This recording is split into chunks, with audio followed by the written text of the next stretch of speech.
प्रधानमंत्री नरेंद्र मोदी ने आज बालोतरा के पचपदरा में देश की पहली ग्रीन फील्ड इंटीग्रेटेड रिफाइनरी एवं पेट्रोकेमिकल कॉम्प्लेक्स का उद्घाटन किया। इसके साथ ही जोधपुर एयरपोर्ट के नए टर्मिनल भवन का भी लोकार्पण किया गया। इस अवसर पर करीब 1.06 लाख करोड़ रुपए की विभिन्न विकास परियोजनाओं का शुभारंभ और शिलान्यास हुआ। प्रधानमंत्री ने कहा कि ये परियोजनाएं राजस्थान के औद्योगिक विकास, रोजगार के नए अवसर और बेहतर कनेक्टिविटी को नई गति देंगी। इसी ऐतिहासिक कार्यक्रम पर पूरे देश की नजर बनी हुई है। राम मंदिर से जुड़े चढ़ावे के कथित चोरी मामले पर नया मोड़ सामने आया है। इस विवाद के बीच कुछ संतों ने खुलकर चंपत राय के समर्थन में मोर्चा खोल दिया है और इन्हें निर्दोष बताया है। संत समाज का कहना है कि बिना ठोस सबूत के किसी पर आरोप लगाना उचित नहीं है और इससे धार्मिक संस्थाओं की छवि प्रभावित होती है। वहीं दूसरी ओर आरोपों को लेकर जांच की मांग भी तेज बनी हुई है। इस पूरे मामले ने धार्मिक और राजनीतिक हलकों में हलचल बढ़ा दी है और अब सभी की नजर आगे की आधिकारिक जांच और बयान पर टिकी है। अमरनाथ यात्रा से इस बार बाबा बर्फानी का प्राकृतिक हिम शिवलिंग पिछले महीने की तुलना से करीब 4 फीट छोटा हो गया है। विशेषज्ञों का मानना है कि मौसम में बदलाव, तापमान में बढ़ोतरी और प्राकृतिक परिस्थितियों का असर हिम शिवलिंग के आकार पर पड़ा है। हालांकि श्रद्धालुओं की आस्था में कोई कमी नहीं आई है और बड़ी संख्या में भक्त बाबा बर्फानी के दर्शन के लिए पवित्र गुफा पहुंच रहे हैं। प्रशासन ने यात्रियों से मौसम को ध्यान में रखते हुए सभी सुरक्षा और यात्रा संबंधित दिशा निर्देश का पालन करने की अपील की है। देश के कई राज्यों में मानसून ने रफ्तार पकड़ ली है। मध्य प्रदेश, उत्तर प्रदेश और राजस्थान के कई जिलों में लगातार बारिश से सड़कें जलमग्न हो गई हैं और जनजीवन प्रभावित हुआ है। मौसम विभाग ने कई इलाकों में भारी से बहुत भारी बारिश का अलर्ट जारी करते हुए लोगों से सतर्क रहने की अपील की है। निचले क्षेत्रों में जलभराव और नाली, नदी का जल स्तर बढ़ने की आशंका जताई गई है। प्रशासन और राहत बचाव की तैयारियों में जुटा है, जबकि लोगों को आवश्यक यात्रा से बचने और मौसम संबंधित चेतावनियों का पालन करने की सलाह दी गई है।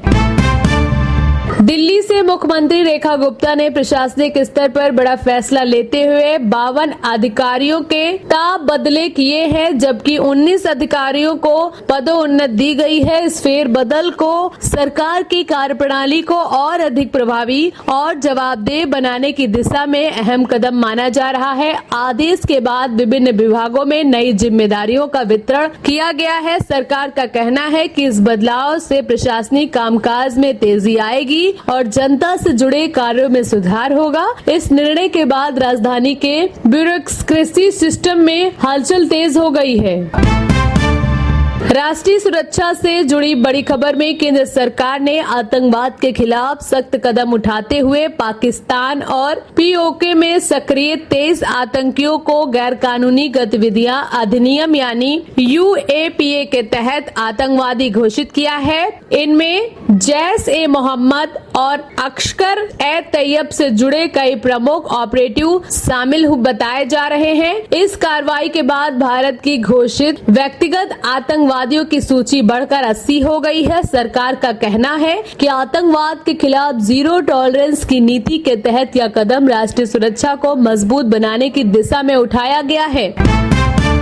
पश्चिम बंगाल की राजनीति से तृणमूल कांग्रेस में अंदरूनी विवाद अब खुलकर सामने आ गया है। कोलकाता स्थित पार्टी मुख्यालय पर बागी गुट ने अपना दावा जताते हुए कब्जे की कोशिश की है, जिसके बाद ममता बनर्जी समर्थक गुट ने इसका कड़ा विरोध किया है। पार्टी ने इस कार्रवाई को अवैध बताते हुए कानूनी लड़ाई लड़ने का ऐलान किया है। इस घटनाक्रम के बाद टीएमसी में सियासी घमासान तेज हो गया है। अब सभी की नजर चुनाव आयोग और अदालत की अगली कार्रवाई पर टिकी है, जो इस विवाद की दिशा तय कर सकती है।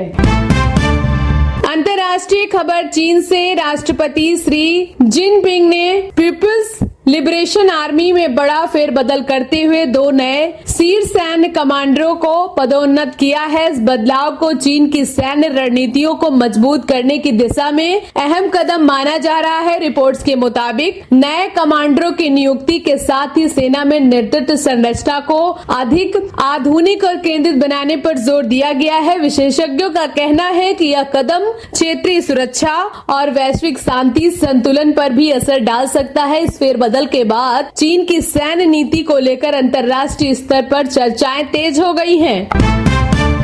उत्तराखंड से बद्रीनाथ धाम में चढ़ावे को लेकर उठे विवाद के बाद श्री बद्री केदार मंदिर समिति यानी बीकेटीसी ने मामले का संज्ञान लेते हुए जांच के आदेश दिए हैं। समिति अध्यक्ष हेमंत द्विवेदी ने कहा कि सोशल मीडिया और अन्य माध्यमों से सामने आए आरोपों की निष्पक्ष जांच कराई जाएगी और यदि किसी स्तर पर अनियमितता पाई गई तो दोषियों के खिलाफ सख्त कार्रवाई होगी। बीकेटीसी ने श्रद्धालुओं से अपील की है कि वे अफवाहों पर भरोसा न करें और जांच पूरी होने तक आधिकारिक जानकारी का इंतजार करें।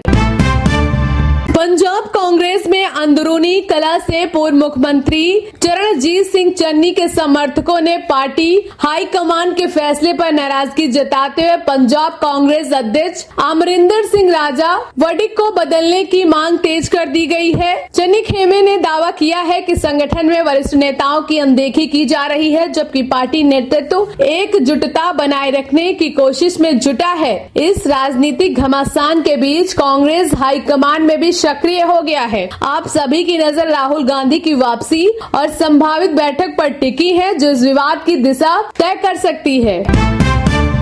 हिमाचल प्रदेश से शिमला, मनाली और राज्य के कई हिस्सों में लगातार हो रही बारिश ने जनजीवन प्रभावित कर दिया है। मौसम विभाग ने अगले कुछ दिनों तक भारी से बहुत भारी बारिश का अलर्ट जारी किया है और भूस्खलन और अचानक बाढ़ की आशंका जताई है। कई पहाड़ी मार्गों पर मलबा आने से यातायात प्रभावित हुआ है, जबकि प्रशासन ने स्थानीय लोगों और पर्यटकों से सतर्क रहने तथा अनावश्यक यात्रा से बचने की अपील की है।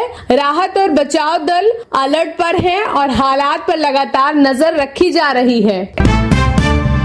आम घरेलू सराफा बाजार में सोना और चांदी की कीमतों में तेजी दर्ज की गई है। 24 कैरेट सोना लगभग 14,700 प्रति ग्राम और 22 कैरेट सोना करीब 13,475 प्रति ग्राम के आसपास कारोबार कर रहा है। वहीं चांदी की कीमत लगभग 250 रुपए प्रति ग्राम यानी करीब 2.50 लाख प्रति किलो तक पहुंच गई है। पिछले कुछ दिनों की गिरावट के बाद आज बाजार में रिकवरी देखने को मिली है। विशेषज्ञों के अनुसार अंतर्राष्ट्रीय बाजार में उतार चढ़ाव और निवेशकों की बढ़ती मांग का असर घरेलू कीमतों पर पड़ा है। आने वाले दिनों में कीमतों में और बदलाव की संभावना जताई जा रही है।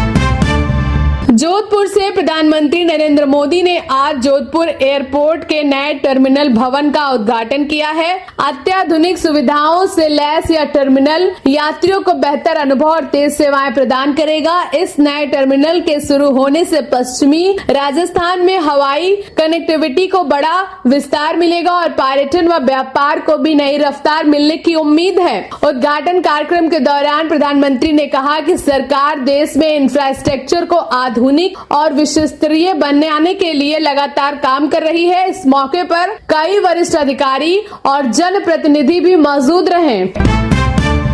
उत्तराखंड के उधम सिंह नगर से रुद्रपुर क्षेत्र में जमीनी विवाद को लेकर सियासी तापमान बढ़ गया है। मामले में कांग्रेस नेता प्रियंका गांधी के परिवार से जुड़ी एक महिला साय राव वाडा और अन्य पक्षों के बीच कानूनी लड़ाई चल रही है। आरोप है कि करीब 4 एकड़ जमीन पर कब्जे को लेकर विवाद गहराया है, जबकि मामला अब अदालत की निगरानी में है। उत्तराखंड हाई कोर्ट ने पहले दिए गए आदेशों के अनुपालन पर सख्त रुख अपनाया है और जिला प्रशासन को निर्देशों का पालन सुनिश्चित करने को कहा है। फिलहाल मामला न्यायिक प्रक्रिया में है। ईरान की राजधानी राजधानी तेहरान में पूर्व सर्वोच्च नेता अली खमेनेई ने राजकीय अंतिम संस्कार के दौरान बड़ी संख्या में लोग और विदेशी प्रतिनिधि शामिल हुए हैं, लेकिन इस पूरे समारोह में उनके बेटे मुज्तबा खमेनेई की अनुपस्थिति चर्चा का विषय बनी हुई है। रिपोर्ट्स के मुताबिक फरवरी में हुए हमले के बाद वे सार्वजनिक रूप से नजर नहीं आए हैं, जिससे उनकी सुरक्षा और स्वास्थ्य को लेकर अटकलें तेज हो गई हैं। ईरानी अधिकारियों का कहना है कि मुज्तबा खमेनेई सुरक्षा कारणों से अंतिम संस्कार में शामिल नहीं हो सके हैं। इस घटनाक्रम ने ईरान की राजनीतिक हलचल को बढ़ा दिया है। भोपाल से कांग्रेस के वरिष्ठ नेता और मध्य प्रदेश के पूर्व मुख्यमंत्री दिग्विजय सिंह ने अयोध्या में राम मंदिर से जुड़ी कथित चंदा चोरी और अनियमितताओं के आरोप को लेकर बड़ा आंदोलन शुरू करने का ऐलान किया है। उन्होंने कहा है कि 2 अक्टूबर से उज्जैन के महाकाल मंदिर से अयोध्या तक करीब 1000 किलोमीटर की पैदल यात्रा करेंगे। दिग्विजय सिंह का कहना है कि यह यात्रा पूरी तरह गैर राजनीतिक होगी और इसका उद्देश्य धार्मिक संस्थानों में चंदे के उपयोग में पारदर्शिता और जवाबदेही सुनिश्चित करना है। इस ऐलान से राजनीतिक हलचल तेज हो गई है। किसानों के लिए बड़ी राहत की खबर है। महाराष्ट्र राज्य सरकार ने प्याज उत्पादक किसानों को बड़ा तोहफा देते हुए खरीद दर में बढ़ोतरी की घोषणा की है। अब प्याज की दर 1875 प्रति कुंटल से बढ़कर 2125 रुपए प्रति कुंटल कर दी गई है। इस फैसले से हजारों किसानों को सीधा आर्थिक लाभ मिलेगा और बाजार में कीमतों में स्थिरता लाने में भी मदद मिलेगी। सरकार का कहना है कि यह कदम किसानों की आय बढ़ाने और कृषि क्षेत्र को मजबूत करने की दिशा में उठाया गया है। इस घोषणा के बाद किसान संगठनों में संतोष का माहौल देखा जा रहा है।